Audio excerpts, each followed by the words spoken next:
In this video, we will show you how to reset Epson Stylus RX530 printer using resetter or adjustment programs.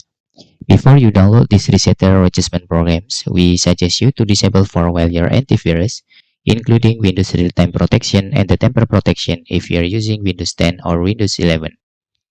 After you disable for your antivirus, then you can download this resetter, the link on comments.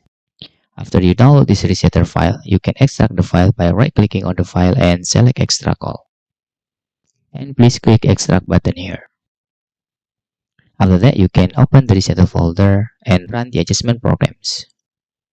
In here, you can directly click the Accept button, and you can select Manual Port or just leave it by auto selection here.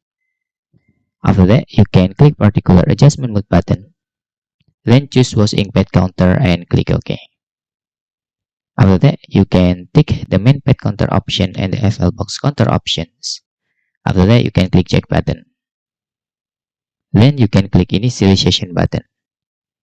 After the resetting is successfully, you can just click Finish and immediately turn off your printer. Then you can turn back on your printer again. If you face any error here, you can try to moving your USB printer into another available port on your computers. And that's all tutorial how to reset Epson Stylus Photo RX530 printer using resetter or adjustment programs.